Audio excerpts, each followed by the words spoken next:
19वीं सदी के पूर्वार्ध में सामाजिक और सांस्कृतिक जागरण। ठीक है। जबरदस्त बौद्धिक और सांस्कृतिक उथल-पुथल 19वीं सदी के भारत की विशेषता रही है। तो 19वीं सदी के भारत की विशेषता क्या थी? बौद्धिक और सांस्कृतिक उथल-पुथल। आधुनिक पश्चिमी संस्कृति का प्रभाव विदेशी शक्ति द्वारा पराजित होने की चेतना के चलते लोगों में नई जागृति पैदा हुई।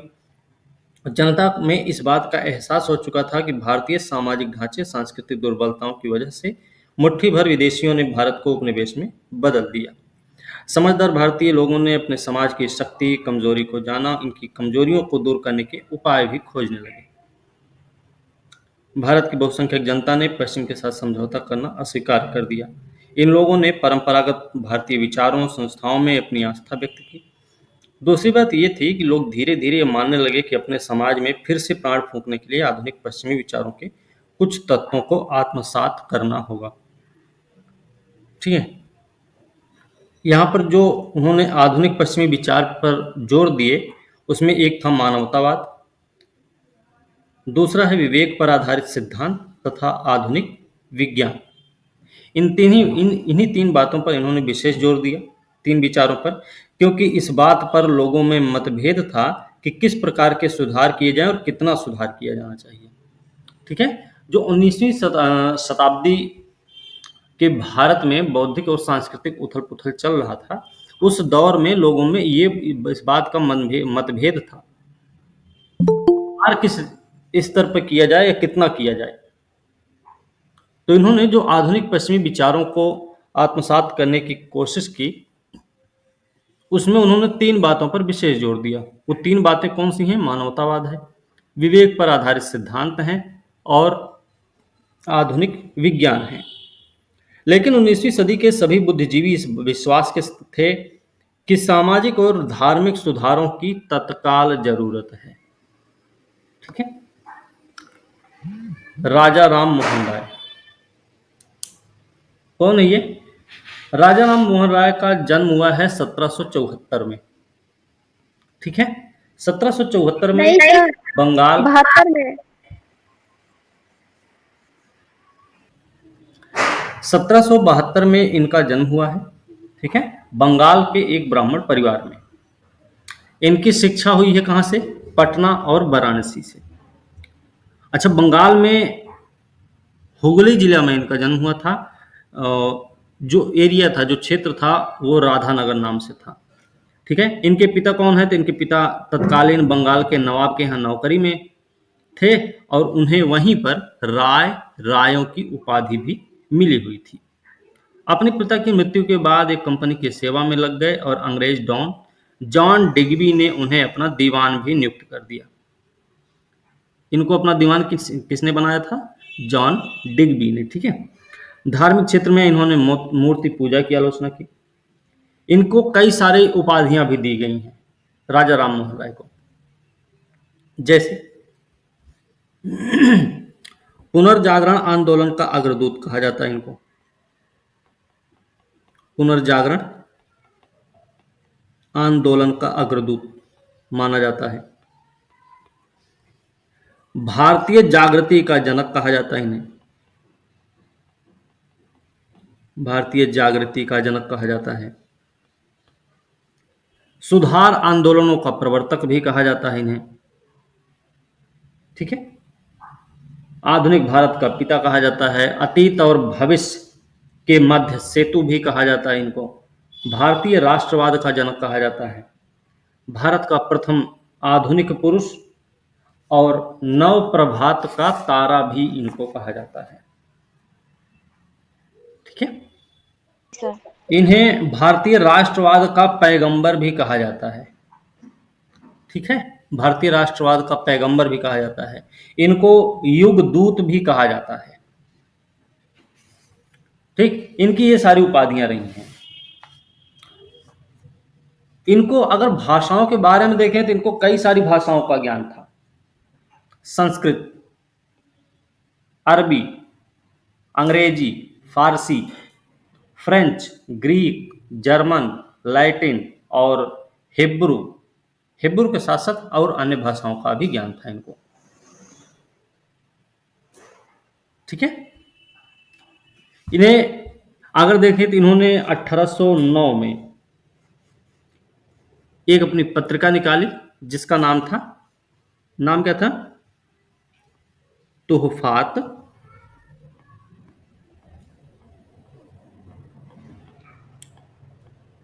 तुहफात उल मुआहिदीन।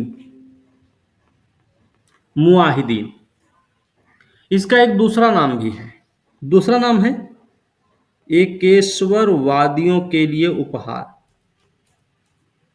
ठीक है, एकेश्वरवादियों को उपहार एक दूसरा नाम है।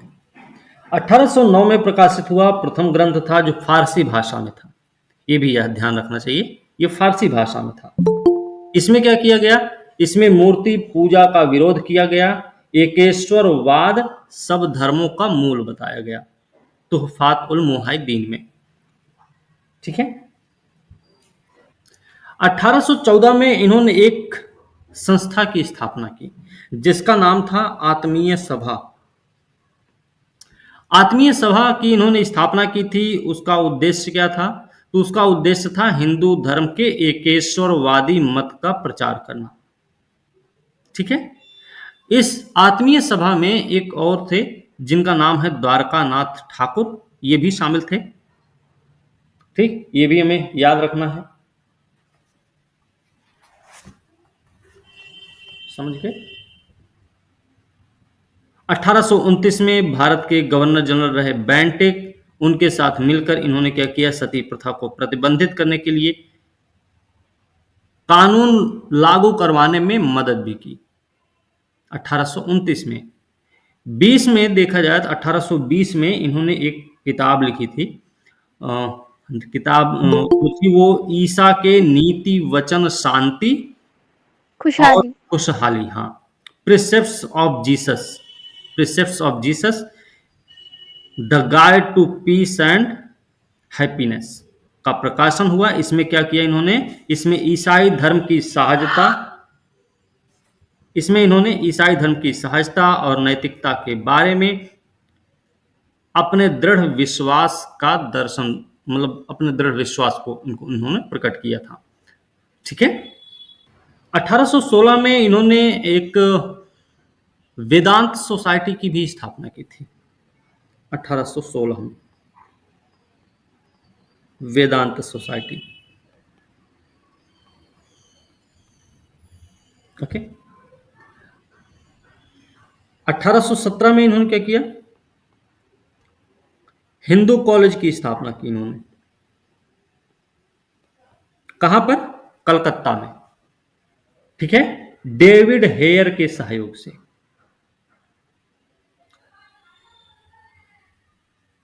ठीक है। 1825 में इन्होंने वेदांत कॉलेज की स्थापना की। ठीक, ये भी ध्यान रखना। और 1828 में इन्होंने ब्रह्म समाज की स्थापना की थी। ब्रह्म समाज शुरू में नहीं था, ब्रह्म सभा थी पहले, वो बाद में ब्रह्म समाज बन जाता है। ठीक है। एक सवाल पूछा जाता है इनके बारे में कि इन्हें राजा की उपाधि किसने दी थी? तो राजा की उपाधि दी थी अकबर द्वितीय ने 1830 में। ठीक है, उन्हीं की वकालत करने गए थे पेंशन को लेकर। 1822 में इनकी एक पुस्तक थी हिंदू उत्तराधिकार नियम। 1822 हिंदू उत्तराधिकार नियम। 1821 में इन्होंने एक किताब लिखी थी संवाद कौमुदी। प्रज्ञा का चांद, जिसे संवाद कौमुदी भी कहते हैं। ठीक, संवाद कौमुदी या प्रज्ञा का चांद, प्रज्ञा चांद। इन्होंने अपने विचार प्रेस के माध्यम से लोगों तक पहुंचाने के उद्देश्य से 1821 में संवाद कौमुदी या फिर प्रज्ञा का चांद का प्रकाशन शुरू किया था। संवाद कौमुदी के बारे में एक चीज और याद रखना है कि संवाद कौमुदी संभवतः भारतीयों द्वारा संपादित, प्रकाशित और संचालित प्रथम भारतीय समाचार पत्र भी था। ठीक है। इन्होंने एक अखबार निकाला था, मिरातुल, मिरातुल अखबार। कौन सी भाषा में? फारसी। फारसी फारसी। भाषा में इन्होंने निकाला था इसे। ठीक।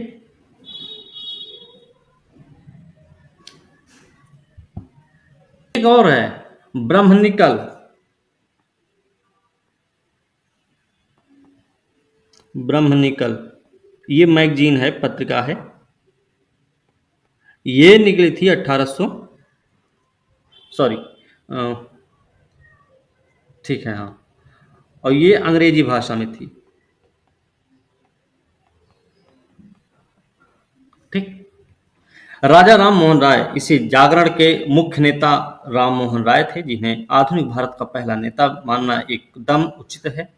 अपने देश और जनता के प्रति गहरे प्रेम से प्रेरित होकर आजीवन उसके सामाजिक, धार्मिक, बौद्धिक, राजनीतिक नवोत्थान के लिए राम मोहन राय ने कठिन परिश्रम किया। समसामयिक भारतीय समाज की जड़ता और भ्रष्टाचार से उन्हें काफी कष्ट भी हुआ।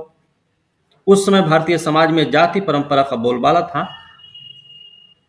लोक धर्म अंधविश्वासों से भरा हुआ था। इसका फायदा अज्ञानी लोग, भ्रष्ट पुरोहित उठाते थे।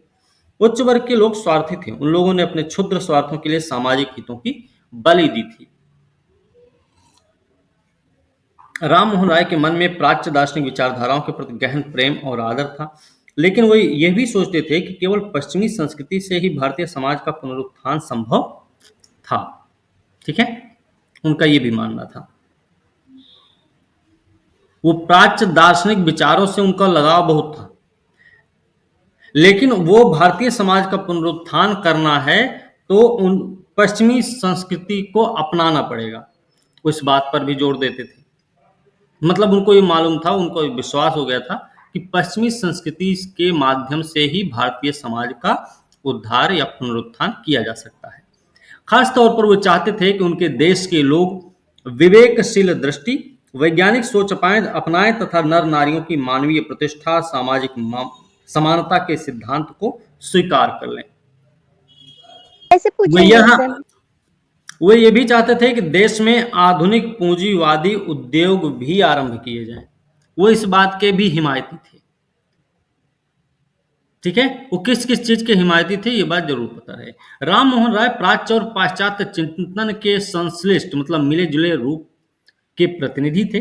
वे विद्वान थे। संस्कृत, फारसी, अरबी, अंग्रेजी, फारसी, फ्रांसीसी, ग्रीक, हिब्रू सहित 1 दर्जन से अधिक भाषा जानते भी थे। युवावस्था में उन्होंने वाराणसी में संस्कृत साहित्य, हिंदू दर्शन और पटना में कुरान, फारसी, अरबी साहित्य का अध्ययन किया था। इन्होंने कहाँ पर किस चीज का अध्ययन किया था ये भी इंपॉर्टेंट है। वाराणसी में संस्कृत साहित्य, हिंदू दर्शन का, और पटना में कुरान, फारसी तथा अरबी साहित्य का अध्ययन किया। वे जैन धर्म, भारत के अन्य धार्मिक आंदोलनों तथा पंथों से अच्छी तरह परिचित भी थे। बाद में उन्होंने पाश्चात्य चिंतन और संस्कृति का गहरा अध्ययन भी किया। मूल बाइबल का अध्ययन करने के लिए उन्होंने ग्रीक और हिब्रू भाषाएं सीखी।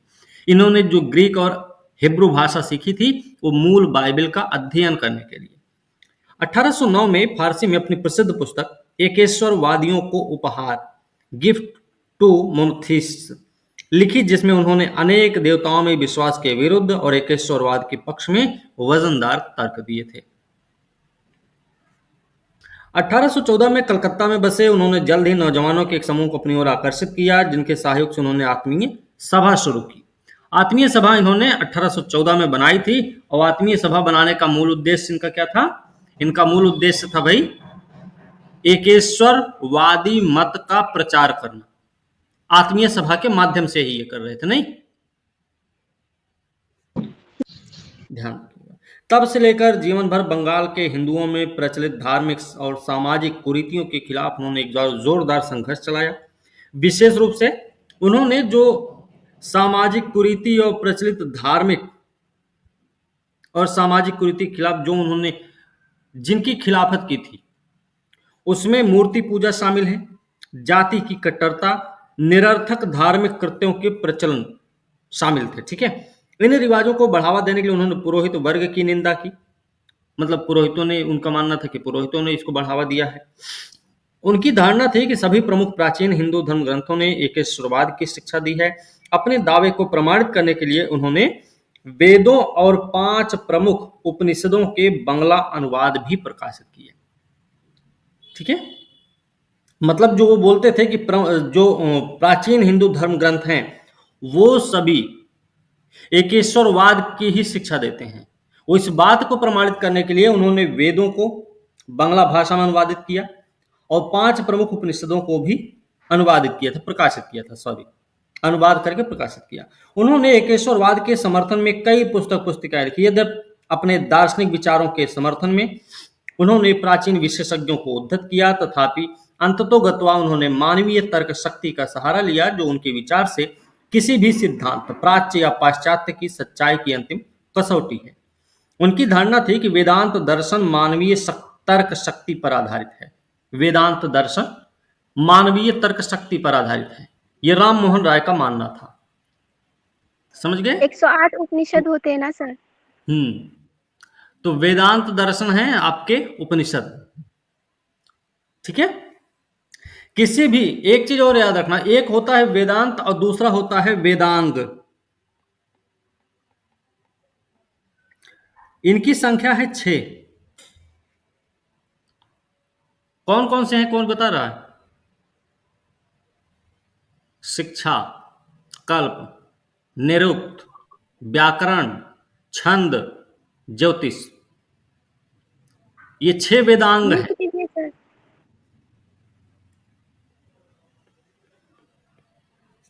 अरे भाई, शिक्षा, कल्प, निरुक्त, व्याकरण, छंद, ज्योतिष।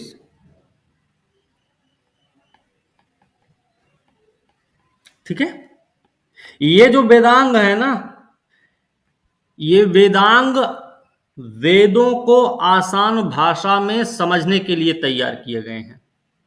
ये जो वेदांग है, किसी भी स्थिति में आदमी को तब पवित्र ग्रंथ, शस्त्रों और विरासत में मिली परंपराओं से हट जाने में नहीं हिचकिचाना चाहिए, जब मानवीय तर्क शक्ति का वैसा तकाजा हो और वे परंपराएं समाज के लिए हानिकारक सिद्ध हो रही हैं। मतलब राम मोहन राय का मानना है कि आप व्यक्ति, कोई भी व्यक्ति है, उसे अगर पवित्र ग्रंथ, शस्त्र, विरासत में मिली जो परंपराएं हैं उनको त्यागने की बात है, तो उनको उस स्थिति में त्यागना चाहिए, और उस स्थिति में त्यागने से बिल्कुल नहीं पीछे हटना चाहिए कि जब वो परंपराएं समाज के लिए हानिकर हों। ठीक है, और या फिर वो परंपराएं तर्क शक्ति के वैसे तकाजे में हों। इस बात का उल्लेख जरूरी है कि राम मोहन राय ने अपने विवेकशील दृष्टिकोण का प्रयोग केवल भारतीय धर्मों परंपराओं तक ही सीमित नहीं रखा था।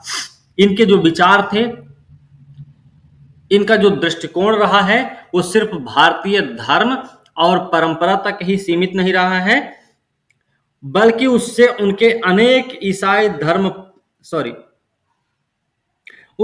बल्कि ये पश्चिमी संस्कृति से अपने आप को इन्होंने विस्तारित कर रखा था।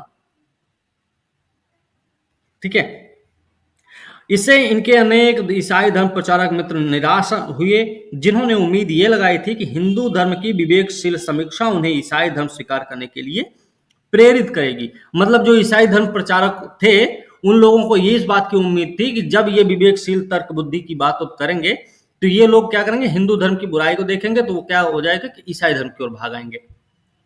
लेकिन राम मोहन राय का कोई ऐसा मामला था ही नहीं, विचार था ही नहीं कि हिंदू धर्म को छोड़ के ईसाई धर्म अपनाना चाहिए। वो सभी धर्मों की बात करते थे और उनकी अच्छाइयों को समाहित करना चाहते थे, हिंदू धर्म में ही बना रहना चाहते थे। बात समझे? छोड़ने की वकालत नहीं करते थे कभी वो। राम मोहन राय ने ईसाई धर्म, विशेषकर उसमें निहित अंध आस्था के तत्वों को भी विवेक शक्ति के अनुसार देखने पर जोर दिया। 1820 में प्रिसेप्ट्स ऑफ जीसस नाम की पुस्तक प्रकाशित की, जिसमें उन्होंने न्यू टेस्टामेंट के नैतिक दार्शनिक संदेश को उसकी चमत्कारिक कहानियों से अलग करने की कोशिश की। न्यू टेस्टामेंट में जो नैतिक और दार्शनिक संदेश रहे हैं उनको उन्होंने चमत्कारी संदेश से थोड़ा सा अलग रखने की बात की। इससे ईसाई धर्म प्रचारक उनके विरोधी भी बन गए। इस प्रकार राम मोहन राय का मानना था कि ना तो भारत के भूतकाल पर आंखें मूंद कर निर्भर रहा जाए और ना ही पश्चिम का अंधानुकरण किया जाए। मतलब पश्चिम का अंधानुकरण भी करना गलत हो जाएगा, साथ ही साथ भारत के भूतकाल पर आंख बंद करके भरोसा करना भी गलत होगा। दूसरी ओर उन्होंने ये विचार रखे कि विवेक बुद्धि का सहारा लेकर नए भारत को सर्वोत्तम प्राच्य और पाश्चात्य विचारों को प्राप्त कर संजोए रखना चाहिए।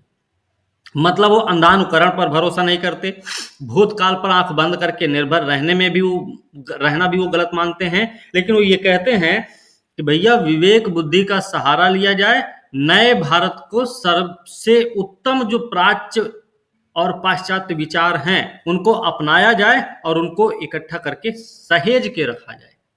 अतः उन्होंने कहा कि भारत पश्चिमी देशों से सीखे, मगर सीखने की यह क्रिया एक बौद्धिक और सृजनात्मक प्रक्रिया हो जिसके द्वारा भारतीय संस्कृति और चिंतन में जान डाल दी जाए। ठीक है, सृजनात्मकता की बात करते थे, बौद्धिकता की बात करते थे, कुछ भी नहीं अपनाने की बात करते थे। इस प्रक्रिया का अर्थ था भारत पर पाश्चात्य संस्कृति को थोपना नहीं हो। बात समझे? इसलिए वो हिंदू धर्म में सुधार की हिमायती और हिंदू धर्म की जगह ईसाई धर्म लाने के विरोधी थे। वो हिंदू धर्म की जगह ईसाई धर्म नहीं लाना चाहते थे, लेकिन वो हिंदू धर्म में सुधार चाहते थे। और उनके जो सुधार की प्रक्रियाएं रही हैं वो आपको पता रहनी चाहिए। ठीक है, उन्होंने ईसाई धर्म प्रचारकों को की हिंदू धर्म दर्शन पर अज्ञानपूर्ण आलोचनाओं का जवाब दिया। ईसाई धर्म जो प्रचारक थे उन्होंने जो हिंदू धर्म दर्शन पर अज्ञानपूर्ण आलोचनाएं करी थी उनका उन्होंने जवाब भी दिया। उन्होंने अन्य धर्मों के प्रति अत्यंत मित्रतापूर्ण रूख अपनाया। उन्होंने किसी भी धर्म का विरोध नहीं किया है, उनको किसी भी धर्म से कोई दुश्मनी नहीं थी। ठीक है, सबके साथ उनका मित्रवत व्यवहार रहा है। उन्होंने हर धर्म की अच्छाइयों को समझा है। उनका विश्वास था कि बुनियादी तौर पर सभी धर्म एक ही संदेश देते हैं कि उनके अनुयायी भाई भाई हैं। जिंदगी भर राम मोहन राय को अपने निडर धार्मिक दृष्टिकोण की भारी कीमत चुकानी पड़ी। रूढ़िवादियों ने मूर्ति पूजा की आलोचना, ईसाई धर्म इस्लाम की दार्शनिक दृष्टिकोण से प्रशंसा करने के कारण उनकी निंदा की। जो रूढ़िवादी लोग थे उन्होंने उनका सामाजिक तौर पर बहिष्कार भी किया। उनकी मां भी थी, उनकी मां ने भी बहिष्कार करने वालों का साथ दिया। उन्हें विधर्मी कहा गया, जाति बहिष्कृत कहा गया। उन्होंने 1928 में ब्रह्म सभा नाम की एक नई धार्मिक संस्था की स्थापना की। ब्रह्म सभा जो इन्होंने बनाया उसका मूल उद्देश्य था हिंदू धर्म को स्वच्छ बनाना, एकेश्वरवाद की शिक्षा देना। ठीक है, उद्देश्य था हिंदू धर्म को स्वच्छ बनाना, एकेश्वरवाद की शिक्षा देना। यह आपको पता रहना चाहिए ब्रह्म समाज का उद्देश्य क्या था। ठीक है, नई संस्था के दो आधार थे। नई संस्था जो उन्होंने ब्रह्म समाज बनाई उसके दो आधार थे। कौन कौन से? एक तो था तर्क शक्ति और दूसरा वेद तथा उपनिषद। उपनिषद वही जिन 5 उपनिषदों का उन्होंने बांग्ला में अनुवाद करके प्रकाशित किया था। उसे अन्य धर्मों की शिक्षाओं को भी समाहित करना था। अन्य धर्मों की शिक्षाओं को भी समाहित करना था। ब्रह्म समाज ने मानवीय प्रतिष्ठा पर जोर दिया, मूर्ति पूजा का विरोध किया, सती प्रथा जैसी सामाजिक कुरीतियों की आलोचना की। तारीख है 20 अगस्त 1828 का, जब ब्रह्म सभा जैसी एक नई संस्था की स्थापना राम मोहन राय के द्वारा की गई थी। यही बाद में बनता है ब्रह्म समाज। उद्देश्य इसके साफ सुथरे रहे, साफ रहे। हिंदू धर्म में सुधार करना था, पुरोहितवाद की समाप्ति थी, सामाजिक समानता में वृद्धि, धार्मिक सामाजिक कुरीतियों को दूर करना, भारत का धार्मिक और सामाजिक रूप से उत्थान करना। ये इसके कुछ उद्देश्य रहे हैं इस नई संस्था के। ठीक, अवधारणा, इसकी जो अवधारणाएं थी, जैसे यहां पे इन्होंने इसके दो आधार रहे, तर्क शक्ति और उपनिषद वेद। ये एकेश्वरवाद पर बल देता है। एकेश्वरवाद है, आस्तिकता है और आचार, इन सब विचारों पर आधारित था आपका ब्रह्म समाज। इसके क्रियाकलाप क्या रहे हैं? ब्रह्म समाज के क्रियाकलाप देखें तो इसमें मूर्ति पूजा का विरोध किया गया है। इसके जो क्रियाकलाप रहे हैं वो मूर्ति पूजा का विरोध रहा है, एकेश्वरवाद की स्थापना रही है, धार्मिक ग्रंथों की व्याख्या के लिए पुरोहितवाद को नकारना भी इसका क्रियाकलाप में शामिल था, अवतारवाद का इसके माध्यम से खंडन करना था, जाति व्यवस्था पर प्रहार क्रियाकलाप में शामिल है, बाल विवाह का विरोध, सती प्रथा का विरोध, स्त्री पुरुष की आधुनिक शिक्षा का प्रयास, साथ ही साथ राष्ट्रीयता का प्रसार, ये सारी चीजें रही हैं इस ब्रह्म समाज के क्रियाकलाप में शामिल।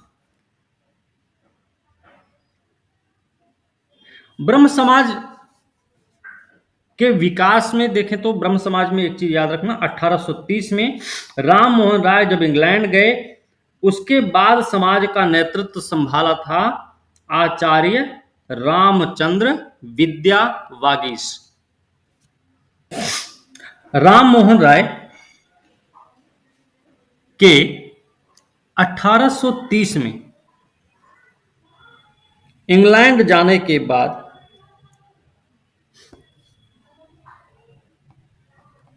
आचार्य विद्या वागीश, रामचंद्र विद्या वागीश पूरा नाम इनका, ने ब्रह्म समाज का नेतृत्व संभाला 1830 में। 1833 में क्या हुआ सर, रिपीट कर दीजिए ना। ठीक है, 33 में क्या हुआ, समाज का संचालन, ब्रह्म समाज का संचालन द्वारकानाथ टैगोर के हाथ में आ गया। द्वारकानाथ टैगोर या द्वारकानाथ ठाकुर के हाथ में आया। ठीक है, संचालन रहा। 1843 में इनके हाथ में नियंत्रण फिर आ जाता है, इन्हीं के हाथ में नियंत्रण आ गया।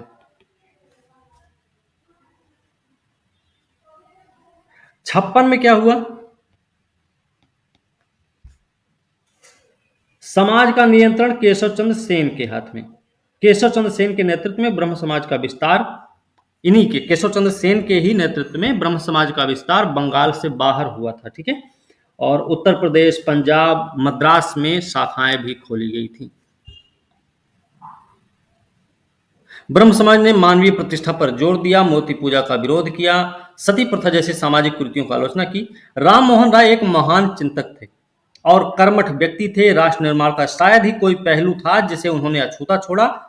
वस्तुतः जैसे उन्होंने हिंदू धर्म को अंदर रहकर सुधारने का काम शुरू किया, वैसे ही उन्होंने भारतीय समाज के सुधार के लिए आधार भी तैयार किया। सामाजिक कुरीतियों के विरुद्ध उनके आजीवन जिहाद का सबसे बढ़िया उदाहरण अमानवीय सती प्रथा के खिलाफ ऐतिहासिक आंदोलन रहा है। मुझे तो उन्होंने 1818 में इस प्रश्न पर जनमत खड़ा करने का काम शुरू किया। एक और पुराने शास्त्रों का प्रमाण देकर दिखलाया कि हिंदू धर्म सती प्रथा के विरोध में था, और दूसरी ओर उन्होंने लोगों की तर्क शक्ति, मानवीयता, दया भाव की दुहाई दी।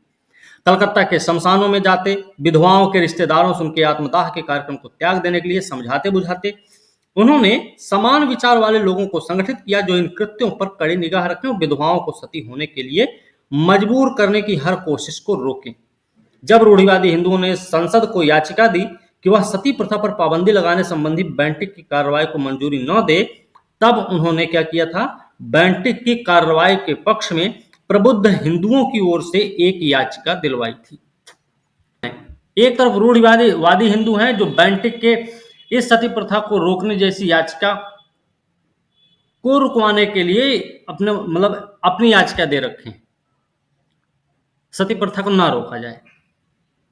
वहीं दूसरी तरफ राम मोहन राय बेंटिक का साथ देते हुए प्रबुद्ध हिंदुओं की तरफ से एक याचिका दिलवाते हैं जो किस पे है, सती प्रथा को रोकने से संबंधित है। ये औरतों के पक्के हिमायती थे, औरतों की परवशता की निंदा की, इस प्रचलित विचार का विरोध किया कि औरतें पुरुषों से बुद्धि में या नैतिक दृष्टि से निकृष्ट हैं। उन्होंने बहुविवाह प्रथा, विधवाओं की अवनत स्थिति की भी आलोचना की, बहुविवाह की भी आलोचना की थी। विधवाओं की अवनत स्थिति की भी, औरतों की स्थिति को सुधारने के लिए उन्होंने मांग की कि उन्हें विरासत और संपत्ति संबंधी अधिकार दिए जाएं, जो आज भी बड़ा मुश्किल से मिलता है किसी को। राम मोहन राय आधुनिक शिक्षा के सबसे प्रारंभिक प्रचारकों में से थे। वे आधुनिक शिक्षा को देश में आधुनिक विचारों के प्रचार का प्रमुख साधन समझते थे। डेविड हेयर ने 1817 में कलकत्ता में प्रसिद्ध हिंदू कॉलेज की स्थापना की। 1800 में एक घड़ी साज के रूप में, इसके बारे में बात है डेविड हेयर के बारे में, ये 1800 में भारत आया था और किस रूप में, घड़ी साज के रूप में भारत आया था ये। लेकिन उसने अपनी सारी जिंदगी देश में क्या की, सारी जिंदगी देश में आधुनिक शिक्षा के प्रसार में लगा दी। हिंदू कॉलेज की स्थापना, उसके अन्य शिक्षा संबंधी परियोजनाओं के लिए राममोहन राय ने हेयर को अत्यंत जोरदार समर्थन दिया। इसके अलावा उन्होंने कलकत्ता में 1817 से अपने खर्चे से एक अंग्रेजी स्कूल भी चलाया। राममोहन राय की बात है, जिसमें अन्य विषयों के साथ साथ यांत्रिकी, मैकेनिक्स, वोल्टेयर के दर्शन की पढ़ाई होती थी। जो राममोहन राय के द्वारा अपने खर्चे पर अंग्रेजी स्कूल खोला गया था कलकत्ता में, उसमें वोल्टेयर के दर्शन के साथ साथ यांत्रिकी की भी पढ़ाई होती थी। 25 में एक वेदांत कॉलेज की स्थापना की, जिसमें भारतीय विद्या और पाश्चात्य सामाजिक भौतिक विज्ञानों की पढ़ाई की सुविधाएं उपलब्ध थी। वेदांत कॉलेज में ये सारी सुविधा थी। ठीक है। राम मोहन राय बंगाल में बंगला को बौद्धिक संपर्क का माध्यम बनाने के लिए समान रूप से उत्सुक थे। बंगाल में बंगला को बौद्धिक संपर्क का माध्यम बनाने के लिए समान रूप से उत्सुक थे। मतलब बंगला को क्या करना चाहते थे, संपर्क का माध्यम बनाना चाहते थे। बंगाल में खाली, पूरे भारत में नहीं। उन्होंने बंगला व्याकरण पर एक पुस्तक की रचना भी की है, यह भी याद रखना है। अपने अनुवाद, पुस्तिकाओं, पत्र पत्रिकाओं के जरिए बंगला भाषा की आधुनिक सुरुचिपूर्ण शैली विकसित करने में उन्होंने सहायता भी दी। भारत में राष्ट्रीय चेतना के उदय की पहली झलक का राम मोहन राय प्रतिनिधित्व करते थे। एक स्वतंत्र पुनरुत्थानशील भारत का स्वप्न उनके चिंतन और कार्यों का मार्गदर्शन करता, उनके कार्यों और चिंतन का मार्गदर्शन पुनरुत्थान भारत का स्वप्न था। कि उनका विश्वास था कि भारतीय धर्म और समाज से भ्रष्ट तत्वों को जड़ मूल से उखाड़ फेंकने की कोशिश कर एकेश्वरवाद का वैदांतिक संदेश वे भिन्न भिन्न समूहों में बटे भारतीय समाज की एकता का आधार तैयार कर रहे हैं। उन्होंने जाति प्रथा की कट्टरता का विशेष रूप से विरोध किया। जाति प्रथा की कट्टरता का विरोध किया इन्होंने, जो उनके अनुसार हमारे बीच एकता के अभाव का स्रोत रहा है। तो राम मोहन राय के हिसाब से जो हमारे बीच एकता के अभाव का स्रोत है वो क्या है, जाति प्रथा की कट्टरता। उनका ख्याल था जाति प्रथा दोहरी कुरीति है, जाति प्रथा को ही ये दोहरी कुरीति मानते हैं। उससे तो एक तो भैया असमानता पैदा हुई है, जनता को विभाजित किया है, उसी से देशभक्ति की भावना से भी लोगों को वंचित रखा। इस प्रकार उनके अनुसार धार्मिक सुधार का एक लक्ष्य क्या है, राजनीतिक उत्थान।